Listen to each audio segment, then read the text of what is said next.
All right, so thank you guys. This is usually what we call our mid-year annual assessment checkup. This year we're calling it putting it all together. But basically, it's an opportunity for us to get together to discuss kind of expectations for the annual assessment process, things that might still be outstanding. Kind of do a real quick rundown of what's going to be happening, what to expect, especially with this new change on the switch to six. We just want to make sure that everybody is on the same page. Full disclosure, we will not be teaching the six standards today. So Elizabeth and I are really just going to be focusing on the process and like procedures component of what to expect for the annual assessment. But if I'm saying switch to six and you're looking at me like I have two heads and you're not really sure what that means, we do have a training that focuses on the new six standards that National has rolled out that is available on our website. And I would highly encourage you to go check that out. After you watch this, if you have not seen it, it will help pull all of it together and make a lot more sense. All right, next slide, Elizabeth. Okay, so the things we're going to cover. First, we'll talk in general about the overview of the 2024 annual assessment process, what to expect for both presenting and non-presenting communities. We're going to do a little bit of a deep dive into finding resources and explaining Dropbox and how to find resources on our website. And then we'll talk about ways for you to evaluate whether your program is ready for the annual assessment, and then any next steps that we recommend. Next slide. Just to give you a real high level overview of the annual assessment process, all communities, regardless of their designation, do complete some form of an annual assessment. So if you are an affiliate, an accredited, which would fall for the classic or the GEMS level, everybody is turning in some kind of paperwork or documentation to us, something, right? And that's required from the National Main Street Center. Startups, you can be at a couple different phases, so that's one of those things you would work directly with Elizabeth on, just depending on where you are in the process. But if you're not sure, this is probably not the platform to discuss that today. Just set up a time to talk with Elizabeth offline, and she will make sure that you're prepared depending on what part of the process you're in at the moment. So every 3 years, every community will present in person. And the idea is that that third year, when we're meeting in person, we're doing a deep dive into what's happening locally on the ground in your community, and you're reviewing what has happened since the last time we talked face to face. So you're not just looking at 1 year and what's happened, you're looking at the past 3 years, right? Because typically, economic development, it's not just something that happens in 6 months or even 8 months or a year. Typically, a lot of the times, these are projects that have been coming, and been years in the making, right? So that's why we like to make sure we're covering kind of like a wide range of time. So the communities we will be meeting with are located in regions 1, 2, 5, and 7.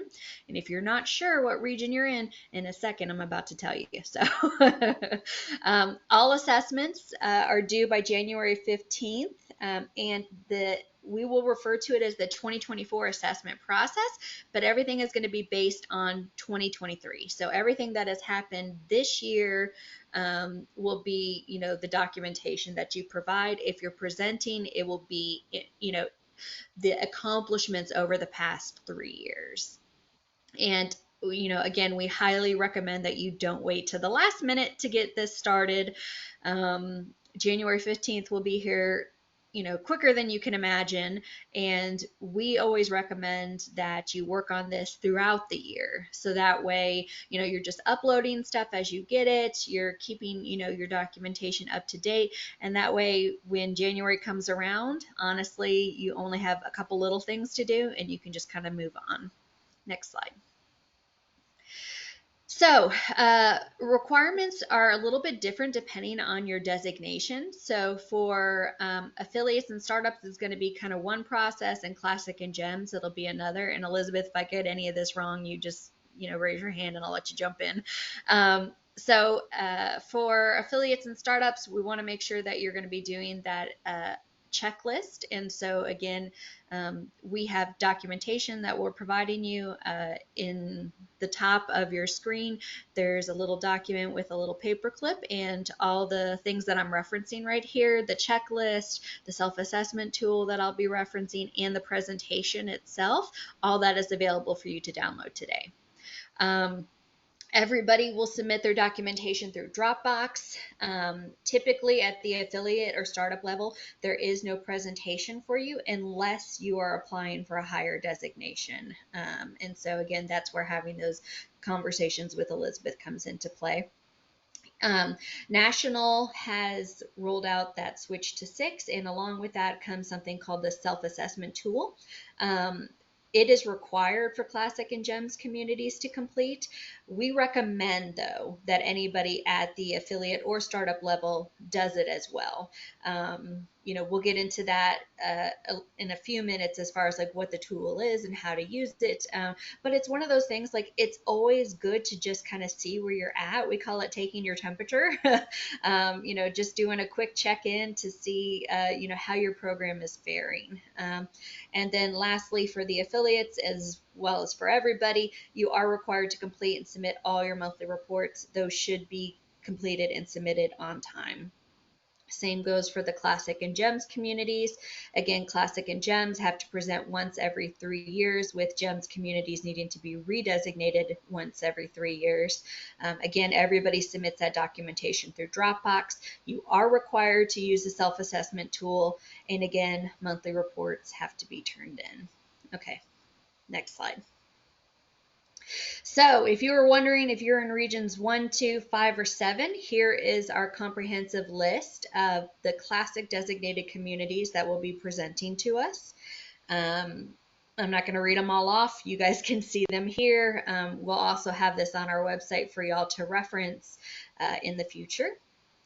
All right, next slide, Elizabeth. And then this is the list of our GEMS programs that are up for redesignation in 2024.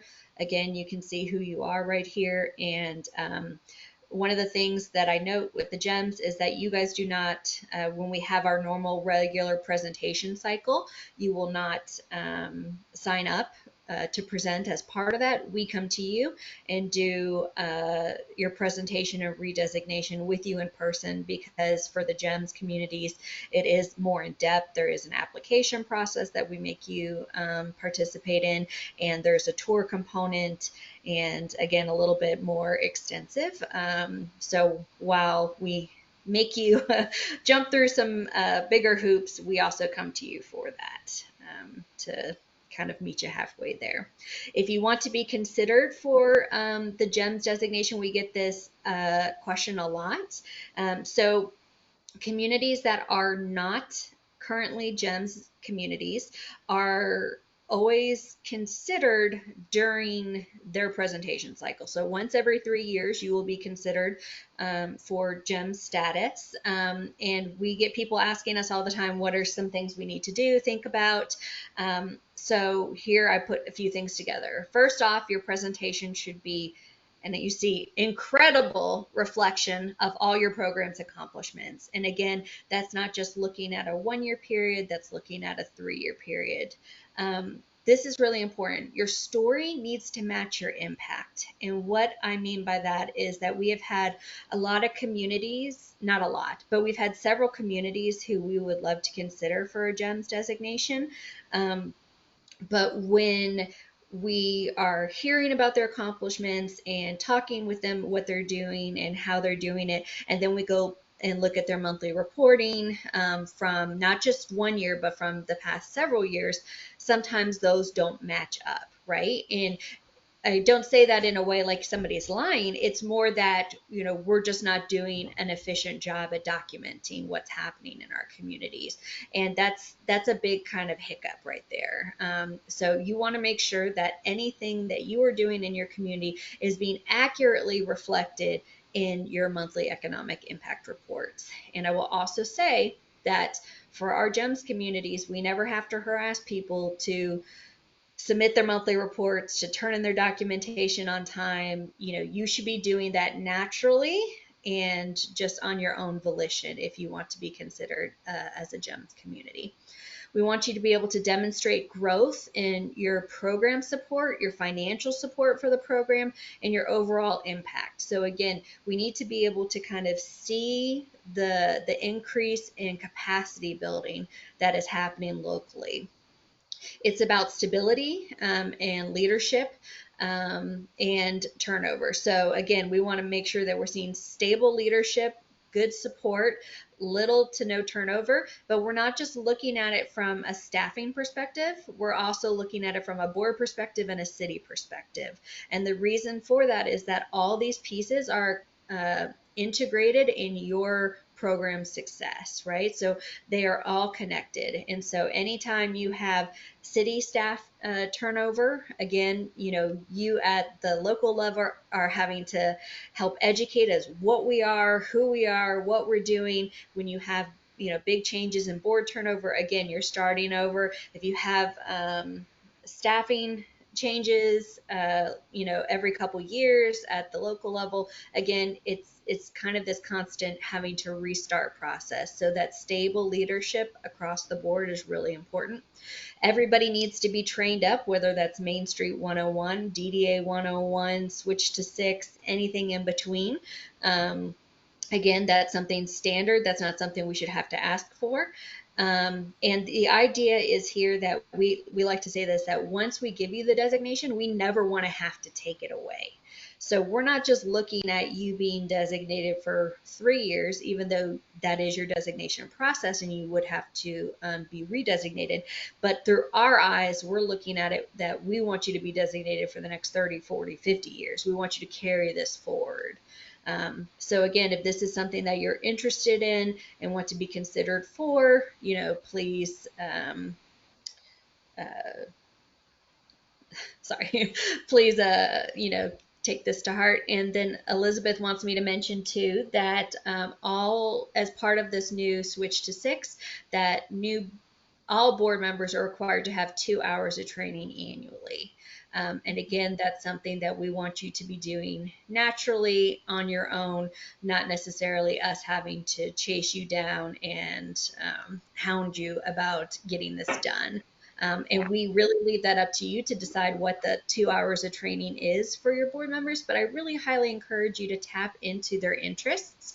Not everybody has to do the same training. And if there's particular areas that people are interested in or passionate about, let them lean into that, right? Let people become subject matter experts in different areas. Yeah. Did I cover And that? yes. Sorry, I was muted, so that's why I was raising my hand awkwardly.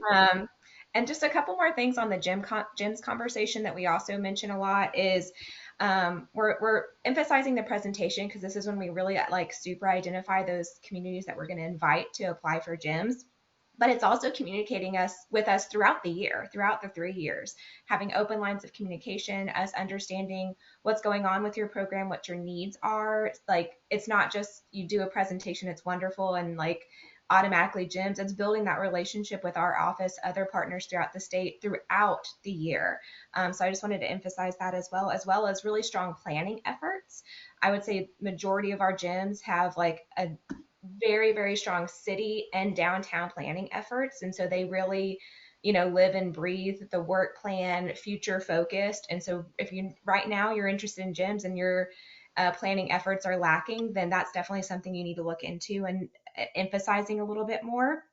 And we also say, as Jessica said, the presentation should be an incredible reflection of all your program's accomplishments. It's also a balanced 4-point approach. We want to make sure that you're hitting the 4 points and excelling at all those 4 points and the actions that are supporting the program.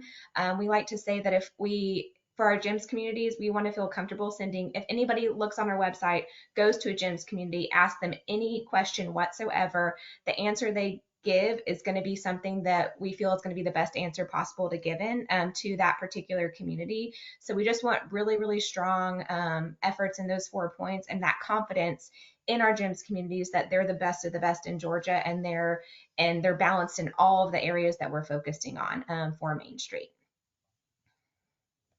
Yeah. And I also want to emphasize like being a highly functioning classic designated program is not a bad thing. Like Mm-hmm. that is a great thing, um, I would say, everybody gets where they need to be in time, right? So there's no like set schedule for like, how you progress and move forward. So, again, if you're not there yet, that's okay. And, it is just as good to be a very highly functioning, classic, fully accredited, community. That is a huge accomplishment in itself and something to be proud of. And I don't want anybody to think if that's where they are that that's a bad thing. That's a great thing. That's ideally where we want you, right? All right, so back to presentations and assessments. We will be meeting 3 times in person. We're going to be in Athens twice, in Rome once. Registration will open October 2nd, and I'm thinking on the next page. No, I don't have the. I was thinking it's on the website, the dates. But the way that it's set up is that we're in Athens one week, we're off. We're in Rome one week, we're off, and then we're in Athens again. So we've kind of spread it out. So And these dates, when you sign up, they're a first come, first serve basis. So if you wait until the last minute and say you're Monroe and all, or not Monroe because they're gyms now. If you're, oh, what's a close one? Oh, I'm blanking. If you're Washington, which is an hour away from Athens, yet you wait until the last minute to sign up and the only available time slot is for Rome, you're coming to Rome. So do not wait till when that email goes out. Sign up for the slot that you want, because we have just enough slots for all the communities that are presenting, and it's a first come, first serve basis. There are additional people that you need to bring with you. You need to bring a member of your board and also a member of city leadership, whether that's the mayor, city administrator, council person. These are required people to come with you. So make sure, again, first come first serve basis, sign up as soon as it gets out so that wherever you prefer, the preferred location for you as far as travel time, that you're able to get that location not only for you but also for the expectation of the people that you bring. Yep. And Elizabeth, hit on something really good, which is what she was saying is, we have had people who have had to drive further because they didn't jump on it right away and get signed up for the right location. And again, there's only so much we can do because we only have so much time.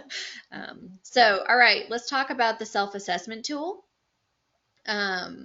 If you'll click to the next slide for me. Yep.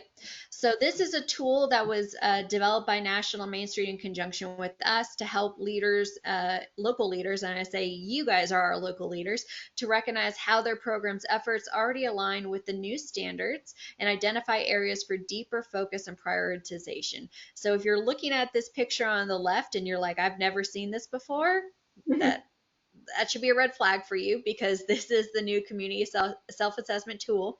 It should look somewhat familiar. Elizabeth, if you'll go to the next slide for me. If you're looking at this slide and you're like, I've never seen this before, again, that should be another red flag for you. So the way it works is that there's the new 6 standards, and with under each standard, there's key areas of focus and key indicators. And so the idea here is that each one is broken down, and you'll see here, this is an example from, I think, standard 1. One of the key indicators there, you'll see, indicator 2 under partnership and collaborations. It describes what it is. There's some bullet points, and then you'll see at the bottom, not meeting, room for improvement, meeting. The idea is that you will go through this entire document, you will look at each of these indicators, and then say, on, based off of how, you feel your program is doing, whether you believe you are meeting it, not meeting it, or have room for improvement. Will you go to the next slide for me, Elizabeth? So couple things when you're trying to decide what box to check, right? Because it's like, how do I know if I'm meeting it, not meeting it? Again, this can be very like open-ended. What is this? So we've in this document, we've put this in the front where it kind of describes this. The idea is if you're checking the box saying that you're meeting it, we want you to be able to say that, yes, we have 2 to 3 robust examples of either projects, programs, activities, or something that we're doing as a program that we feel like meets the intent of what that indicator is saying and outlining. You should be able to easily describe it, talk about it. It should be something relevant and that is happening currently, right? So if it's something you did 5 years ago, 10 years ago, a one-time kind of thing, that's not what we're looking for here. It's something that is like currently happening and relevant. Next slide.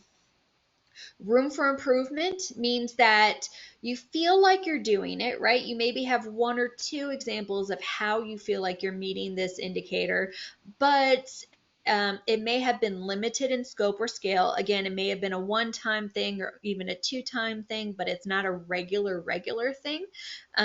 Or you feel like that you're doing it, but you've got opportunity to build upon it, right? Like you're there, but you're just not quite as comfortable with it as you would like to be, right? That's why we say room for improvement.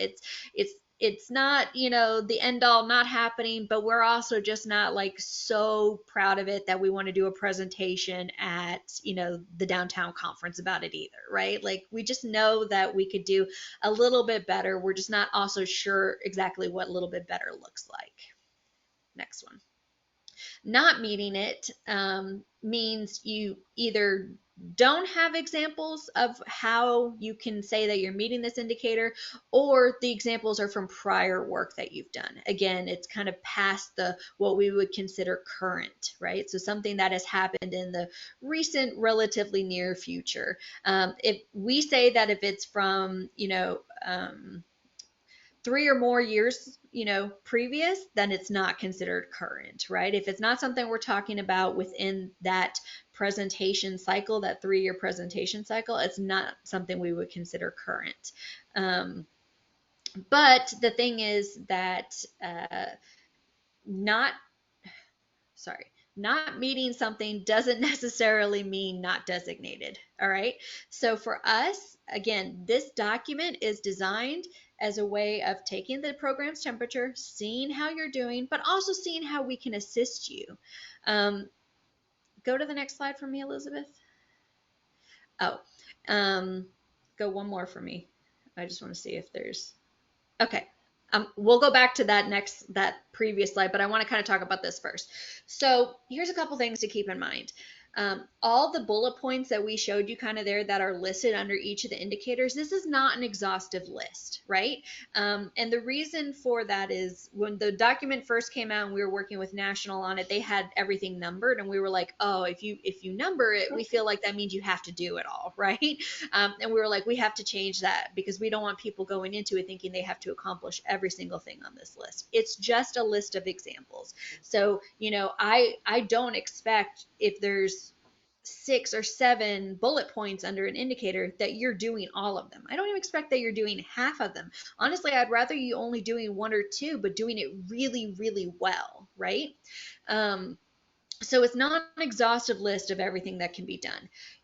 2, you can check more than one box at a time. So you can check that you are meeting an indicator and also the room for improvement. And what that tells us is like you believe that you're meeting it, but you also think that there's an opportunity to do it better. And again, if we can have that conversation with you, our collective brain power that goes into this annual assessment process, a lot of times we can help push you back to the next level, right? So, hey, have you considered this? Let's talk about something that somebody else has done and how they've been successful in this area. You can take that back, R&D it, rip off and duplicate, and try it again. Also, in the same vein, if you select that you're not meeting it, you can either just say not meeting it, or you can say not meeting it, room for improvement, right? Again, the idea is you can check multiple boxes to really truly indicate where you are. Now, Elizabeth, if you go back to the previous slide for me, perfect. At the end of each of the standards, we have here a big page, right? It's just a page where you can like fill in text. But the idea here is if at any point in that standard under any of those indicators, you have selected room for improvement or not meeting, we want you to briefly talk to us about why. So the idea here is that you are communicating with us what you feel your challenges are and how you believe that we as an office can better assist you. Because that's what this is all about. It's about us helping you be the best program that you can be. And so the idea here is that we want you to be as honest with us as possible. Because if we don't know that you're struggling, we can't help you. Also, this is the first time most of you are doing this. We know that our beta programs have, tried this out and they've gone through this process, but for the general collective masses, this is the first time using this document. We're not looking to kick anybody out.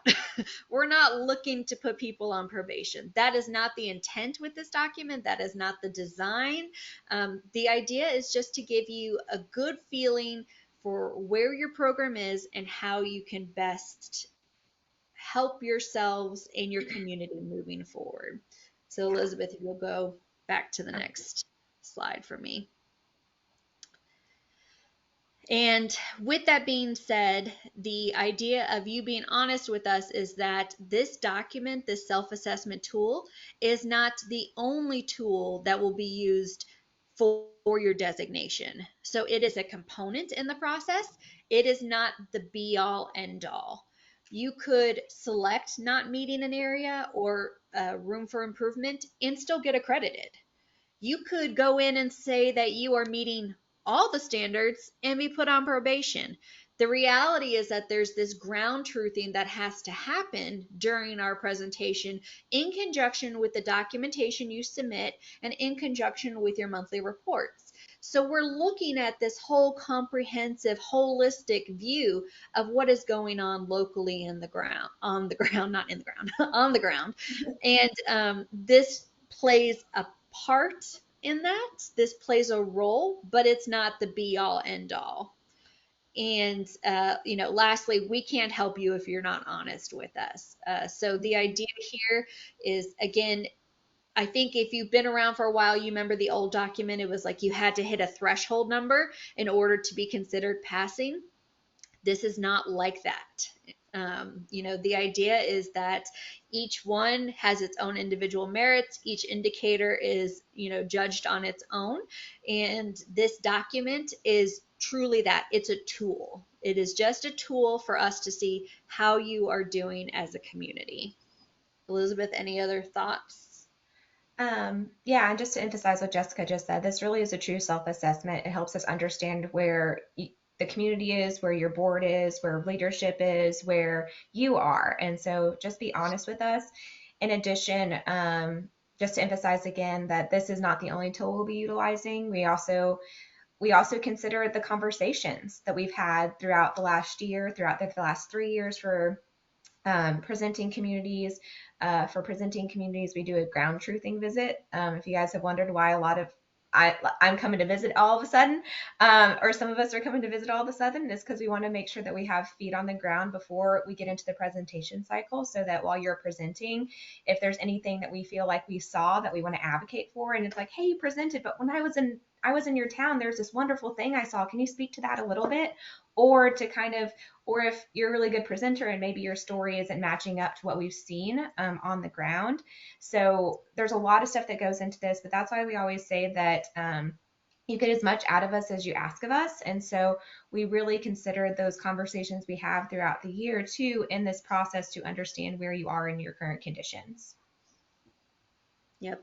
And you'll see at the bottom, I'm not going to read it, but at in this document, there is a disclaimer multiple times. Again, just reiterating what we've said here today, that this is a tool, Mhm. it is part of the process, but it's not the end all be all. And it's ultimately up to us as the coordinating program to look at what the true intentions are behind the National Main Streets New Six Standards and say, yes, we believe that we're living up to the letter of the law, or no, we have room for improvement and again need to make some tweaks and changes.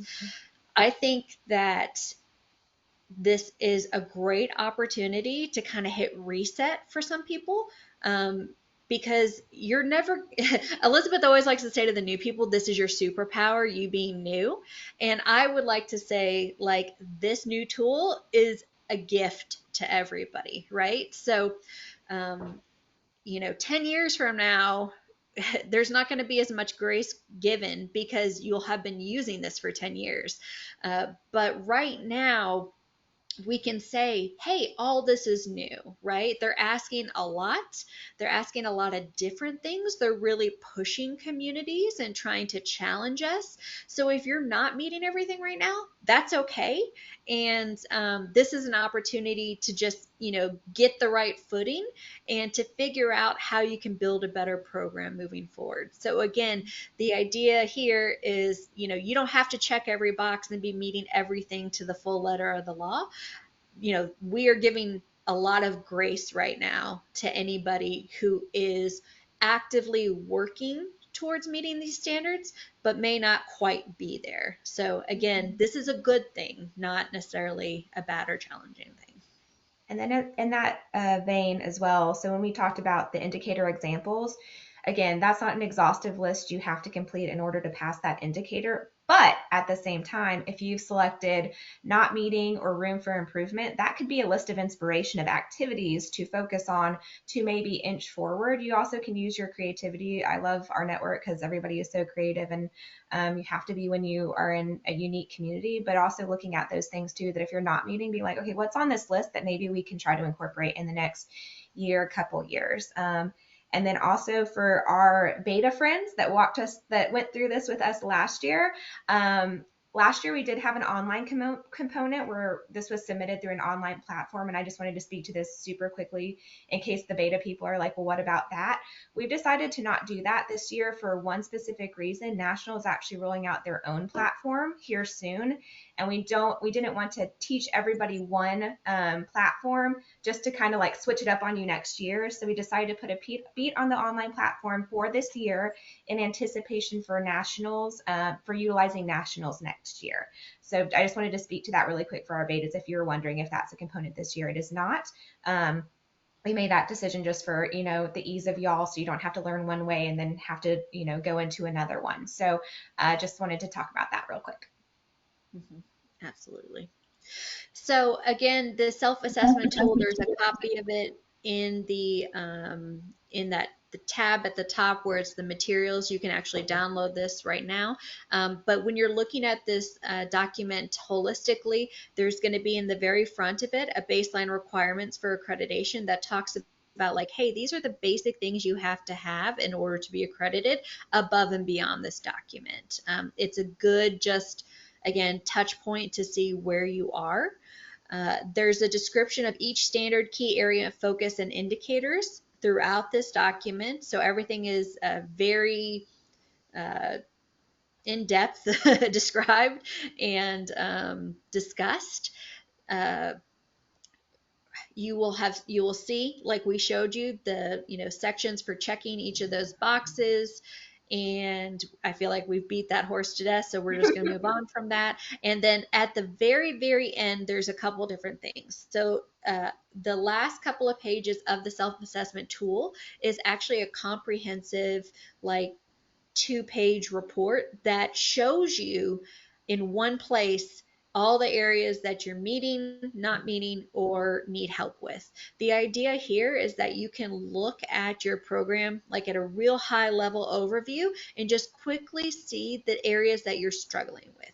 Is that one particular indicator? Is it one area of focus? Is it one standard in particular, or is it a little bit throughout the entire thing? Again, it's to give you and us just a good, like, real quick, picture of what's happening.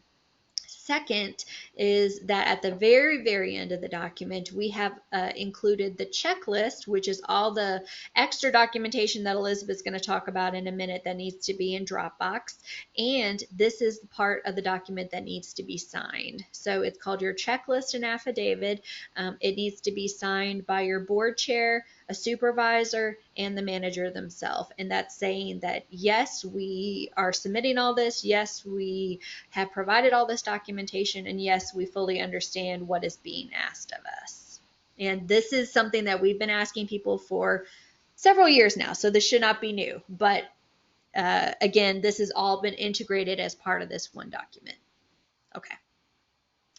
So, differences between presenting versus non-presenting communities. The funny thing is, when I was talking about this with Elizabeth earlier, I was like, really, the only difference is the presentation. So at this point, Classic or GEMS, you're doing the self-assessment tool, you're doing the Dropbox documentation. The biggest difference is whether you're doing an in-person presentation. For non-presenting, again, you're still required to do all the documentation. Like I just said, you still have to do all your monthly reports. You have to have that affidavit at the end of the document signed and turned in. Everything from, needs to be uploaded to Dropbox. It's all due by January 15th. That is the same for everybody, presenting and non-presenting. The biggest difference is if you're a presenting community, you're doing a presentation. All right. For presenters, all right. When I said earlier that October 2nd deadline, that's when the list will go live with the dates and the locations, and you get to pick the time that works the best for you. That is, like Elizabeth said, that's completely up to you. If first come, first serve, each block of time is 2 hours in length, right? The goal is to use at least 2 hours, but not more than 2 hours.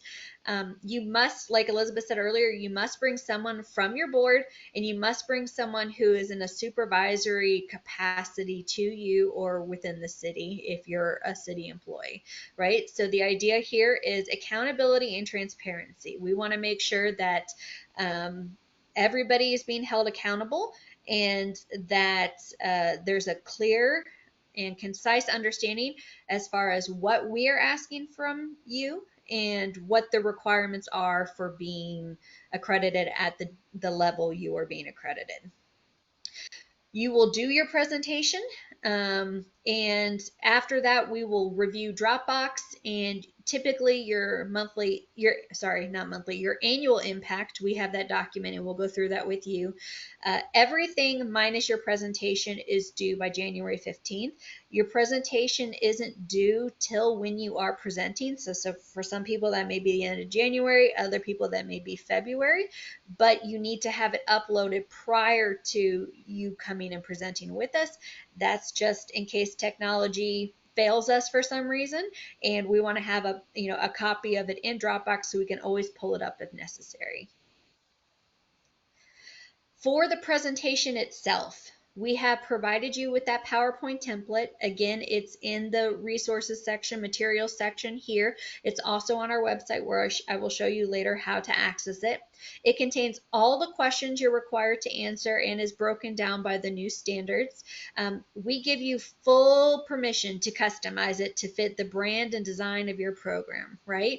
The only thing we ask is that you don't alter the content as far as like the questions we're asking, and you don't change the order. The reason for that is, again, we have a very thoughtful process that's been put in place. It also matches with our documentation and our notes and stuff like that. So if you skip around, it will make things a lot more challenging, and it's a little bit harder for us to make sure that you've hit all the points. So again, I want you to make this feel like you. I just want to make sure you keep the integrity of the presentation, the order, and the questions. Typically, we recommend that you keep the presentation to about an hour in length, and that allows us to ask questions, have dialogue, and make sure that we're not going to run over in time. We highly, highly, highly recommend some pictures, graphics, visuals, anything that's going to keep it engaging. The idea is, we don't typically just want you reading from the screen. I mean, if you're talking about a project, show us it. Show us the befores, show us the afters, show us the numbers, show us the partners. Like, let's have fun with it. Really give us, paint the picture for us, because even if Elizabeth's been to your community, even if Ellen's been to your community, even if I've been to your community, you have to remember that the rest of the team is there and they may have not been. So they don't necessarily know the project intimately, and they are trying to understand, the full picture of what's going on. And then, I always say, ask yourself, does my story match up with my impact? So, you're looking at what's been happening for the last 3 to 4 years, and talking about that in your presentation. And we want to make sure that that impact, again, matches up with our economic impact that is being demonstrated in the numbers. Mhm. And in the Anything else? presentation, yes, in the presentation, last year we ran into some issues with videos in the presentation, making the presentation so large it was hard to get them uploaded sometimes. So we just ask, if you do a video, have it externally linked, number one, but also be cognizant of time. If you have a 10-minute video and you only have so long to present, that it might be, maybe wait till the end for that if we have time. And so just be cognitive of the video length and link it externally if possible, just because we did run into some issues with a few presentations where it took us a very long time to actually get them ready to go because the file was so large in the presentation itself. So I would just say be sure of that. It's a dialogue. Don't be scared if it's your first time. We ask lots of questions. We just want to learn, and we're excited to hear about what's been happening with your community. So if you guys have presented with us before, the biggest change, right, is that instead of the old accreditation document, you're going to be using the new self-assessment tool. And while everybody has been through the presentation process at this point, the presentation itself has been changed to reflect the new switch to six standards. So that's kind of like the big overall changes, right? Otherwise, the process itself is the same. The documentation that we're asking for is the same. We're just using a new presentation template. For the GEMS, it'll be, similar process to what you've done before. You'll just have, again, a new presentation template that mirrors the new switch to six standards. But again, the process itself overall is still relatively the same. Nothing has changed in that aspect. Yeah. So if you plan on dusting off your old presentation from, 4 years ago at this point, that's not going to work. And so make sure you look at the template in plenty of time, because it is a little bit more involved than it used to be, a few more questions. So make sure to give yourself plenty of time to work on that. And now it's my turn. Um, First off, Dropbox, what you need to know, you're required to keep all your information up to date at all times. I know from looking at everybody's Dropbox throughout the summer that there's only like a handful of people that do this. I know it's hard when you're in the groove of the year to think about Dropbox, but it really makes your life easier at the end when you're getting into the assessment time. You're required to keep historical information. You'll see when we get into Dropbox the new format if you haven't played around with it yet. There is an archive folder, so all of your old information, all of the old year folder formats are in that historical information in that archive folder. Do not delete anything in your archive. We want that historical knowledge. We want that for succession planning. So do not fiddle with your archive folder. And if we do go in there and we see the historical information is gone, it could impact your accreditation eligibility, just because we want to make sure that everybody understands this is information that stays in your Dropbox for perpetuity. If you need help, ask. I'm the queen of that. And so after we walk through Dropbox. I'm going to have to do it a little bit speedily. So if you have any questions after this, if we run out of time, please, please, please reach out. If you look at your Dropbox and you're like, hey, I'm not seeing what you showed us, we every once in a while we'll have some syncing issues. So if you look at your Dropbox, I encourage you to check it after today to make sure that you're seeing what I show you. If you're not, please reach out sooner rather than later so we can figure out what the issue is and get you updated to the new format so you can start getting used to it. Also, this is the new required format. And let me go ahead and um, jump into Dropbox. This is the new required format for Dropbox. Um, we do not fiddle with these other than just adding information. This is what they're to be labeled. This is the order. There's reason behind the madness. This is so that we can efficiently go through all your documentation. You can officially find your documentation. So this is the new required format. Do not change this format. Okay. So now we will walk through it, as you can see. And I know we did this a little bit earlier this year, but there have been a few changes that I just wanted to emphasize. And also, if anybody wasn't able to be on that call, I wanted to make sure that we talk about it. So you see the biggest change is there used to be the standards folders and the years folders. Now we just specifically have the folders that reference directly what is supposed to be placed in those.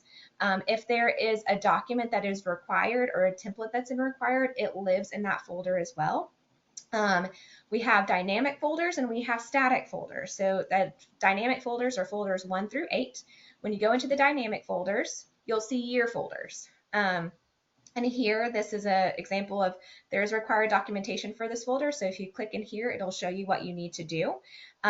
Once you have, this is where you'll upload your annual assessment, self-assessment document, and you'll drop it in your 2023 folder because that is the year that you're being assessed on. And so that is the story throughout these folders. So MOU, same thing. You would drop your current MOU. They should already be in here. So that we do that for you. So you just drop all the pertinent information to the pertinent year that you're being assessed on. Also, every single folder has an instruction sheet. Some of them are a little bit lean because it's pretty straightforward, but there's some that also give guidance on the document specifically that you're supposed to upload, kind of what we're looking for, and sort of common best practices. In this work plan folder, you have an additional folder. You do have the required template here. We also have a folder called other planning documents, and that is for if you want to upload your comp plan, if you have a larger master plan that has something to do with downtown. This is where those live. These are those larger planning documents, and then you would do your annual work plan in the 2023 folder. So same story, board roster, the template is in here. It's a required template, and then you would upload the updated one to the 2023 folder this year. So that's kind of self-explanatory. So we'll go down back to the static folders. So the static folders are the information that don't change year to year. They should be reviewed to make sure that they're still pertinent, but it's not something that you have to continually upload year after year if it hasn't changed. So when you go into these folders, you have an archive folder, and then whatever is the most current version of the documentation requested, it just hangs out it's in the wild. It just hangs out in the folders. That way we can check it very efficiently. If ever you decide to update any of these documents, you would just simply drag the old version into archive and you'd have the most recent version out in the wild. So those are kind of the required documentation on a yearly basis. There's a couple additional folders. So we have a historic preservation documents folder. These are suggestions. I know some communities don't have a historic preservation ordinance or a local historic district, but if you do, these are things that we would think we encourage you to upload for succession planning and for your knowledge, so you know everything is hanging out and you know where the information is. So again, and this is not a limited list, you can add additional folders. If you have historic photos that you want to add into this, you can add a new folder. This is the one area where you can kind of change it as your will is, depending on what information you want to keep for perpetuity and have us look at as a reference. Same story with the other downtown documents. So I chose Sylvester because Karen, she is one of, again, the handful of communities that has already uploaded some stuff for 2023. And so I was excited to see this. And so she also has started to put some new stuff in these folders. And so there, when you log into there, there's a couple in here that are like just sort of pretty common. Again, we encourage you to upload those things. But we also have a 2023 folder, and she started uploading some information regarding 2023. So this is one way you can do it. And then also there's, if you have a larger project that necessarily isn't year specific, that can just go out and kind of hang out into the folder at large. And again, we have an instruction sheet. This is also where you will upload if you do want to keep track of your monthly reports. This is where the monthly reports would go. And so again, I have them in here. And so, 2023. And so this is a great place to house those if you are a community that enjoys keeping track of those, which I suggest because it's always a good thing. Also national certificates, so different things like that. But again, that the world is your playground in that folder. The Georgia Main Street Reports folder is where we will submit your annual assessment information year after year. So this year, once we finish the 2023 assessment, we will submit your community impact report and your write-up in this folder. And so that's where you will find it. And then we're almost done, I promise. I know there's a lot of folders. Main Street Resources, this is where you'll find your branding packages. So both the Georgia Main Street logo and the National Main Street logo for each year. And then any other resources, and we've put in here our monthly reporting guide in case, you forget you want some of that. But anything that we have like as new resources that we feel like we want to disseminate to y'all quickly and have it live for perpetuity in your folder, this is where we will upload that information. And then we have the archive folder. And as I mentioned, when you log into that, for most of y'all, this is what y'all see, your old historical information. So again, we want to keep this in here. Please do not delete it. It's important that we have that for, the history of your program. And then every single little instructions guide, this is all of those put together in a grand guide that goes through everything. So it's a great way to kind of get to know the new version of Dropbox. And then if you have any questions, please reach out. I'm trying to make sure. I think I covered everything I was intending to. And again, this is a required format, so please don't change it except for the historic preservation documents and the other downtown documents. Those are two folders that are strictly for y'all to submit information that you want us to see and also historical information that you want to be kept in Dropbox for succession planning. Yep. Perfect. All right. Awesome. And Elizabeth, will you pull up the website, the Georgia Main Street website for us too? So I want to be able to show everybody where they can go to find these documents. So if you go to the resource tab and then resource library, it should be scroll down the first stuff that comes up. So you can search by categories, but we have it set so it's the first page that will appear. You'll see here 2024 Community Annual Assessment Presentation Schedule, Template, and Sign Up. All that will be, that's where you're going to access everything. And we've got the dates in there and stuff like that. And then we've got for the non-presenting communities, the separate page for the checklist and affidavit. Again, these are the same documents that you're accessing today. It's just, a different, it's just somewhere safe on the website for you to access them. And I talked to Elizabeth this morning. We're going to do a special little section too, just for affiliate community. So they have, again, they understand, purely what is being asked of them. The idea is not for us to make any of this too complicated on y'all. We just want to make it, easy to find and follow. But again, it is our job to help get you through this process. So if there's, ever questions you have, concerns, that's what we're here for. And we're more than happy to help you with all this. And again, once that registration link is live, we will, put that in here. We'll also send it out. Ellen will send it out to everybody directly. So we won't make you to, dig for it. And if you want to go back, Elizabeth, to the presentation, we'll wrap it up.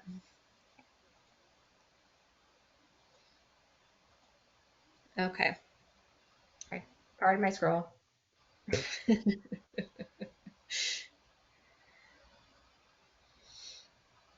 Keep going. There we go. Oh, this is the old one. It's okay. There we go. Yep. All right. Are you ready for it? Sorry.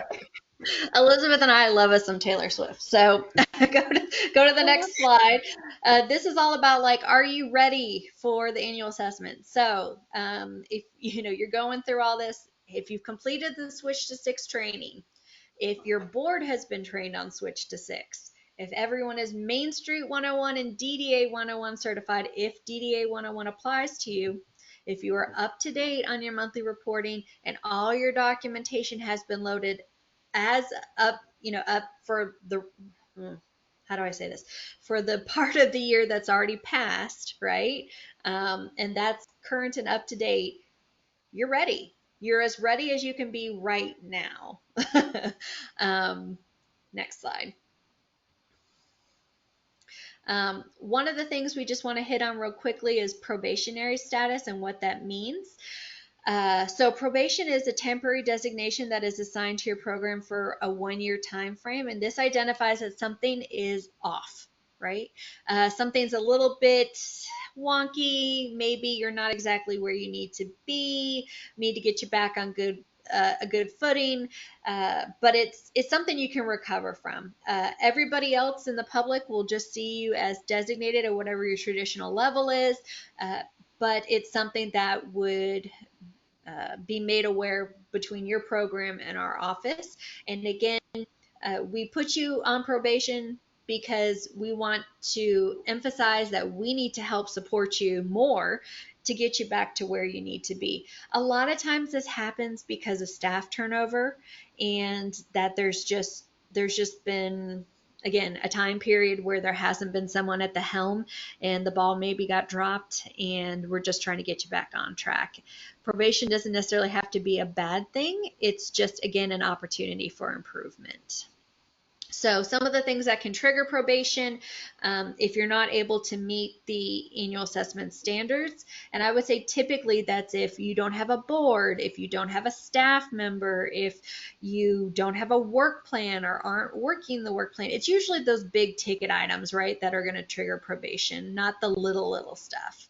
If you have not completed your monthly reports on time or at all, that will trigger probation. I will tell you, we have put people on probation for that. And the reason for it is that we have 100 other communities who are all doing it on time, the way they need to be. And it's not fair to them if you're not, doing your part. So please keep that in mind.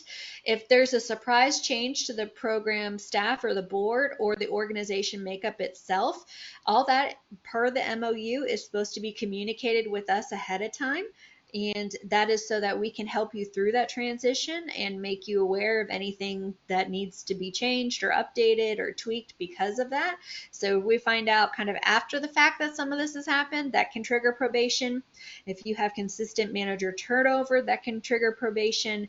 And, the other thing I would say is any action that you think wouldn't be representative of a community in good standing, right? If it's not something we would want other people to be doing, it is something probably that could trigger probation. And again, this is an opportunity for us to work with you directly and to figure out a way through it. If there's a really big challenge, that may not trigger probation. That may, trigger you to knock down a designation or be removed completely. That is not something that's very common. I would say it's only happened once or twice within, the time that I've been here. So again, our job is always to assist you through this process, is always to get you to the other side. It's not to kick you out or to kick you while you're down. It's always to be your cheerleader, to be your advocate, to help support you and to help grow your capacity and your program's capacity. So again, we are here to support you in this process. I would say, good place to start after today is make sure that, you're doing an initial assessment of your Dropbox. Upload any documentation that isn't currently in there that is, already available. Make sure, look at that assessment checklist and look at that self-assessment tool. Make sure you're familiar with it and have at least a feel for it. Double check that your monthly reports have been submitted if there's a concern there. But you guys, have everything you need as of right now to be successful. So it's just taking the time and, effort, energy to put into it to make sure that you're preparing for this process. And I would say bring your board into it as well, right? So include them, bring them in on it, make them aware. We teach this at 101 now, so it's being communicated with the board members, these expectations. Don't just do this in a vacuum and not let them understand this process. They need to know what you're working on. They need to understand what you're working on, what you're working with, and how this regularly impacts your day-to-day job, right? In the commitment that you are, having to put into it, time, energy, resources, all of that. So And last in the slide. Oh, in the beta group, we had several communities that actually did the self-assessment with their board members. So they went over it in the board meeting so that the board knew what was involved, and the board and the manager kind of were able to make that determination of, I feel like we're meeting this, I feel like we're not. And that way the board is part of the process and they understand what those expectations are. And they might, hopefully after a couple of years of this, they'll, understand, oh, this is why we're doing these things. And it's not just the manager doing it in a vacuum, uploading it. The board is part of the process. You don't have to do that, but I do think that would be one of the best ways to complete it, is just so that everybody is on the same page and understands what those requirements are. mm-hmm. So the idea is that instead of this, you're this. No pulling your hair out, no stress. We want you to be chill and feel prepared for what's to come. And so with that, we'll stick around. If you guys have questions, you can come on camera and talk with us, or you can throw it in the question thread. But other than that, thank you, and we will get this uploaded.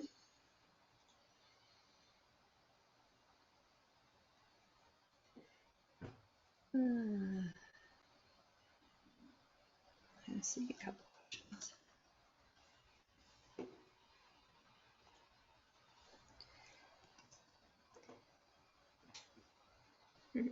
And don't be shy to reach out if you have questions. And also, if you log onto Dropbox and you're not seeing what I just showed you, please, please, please reach out so we can get that handled sooner rather than later. I already know a couple of you have emailed me, so good on you. Mm-hmm.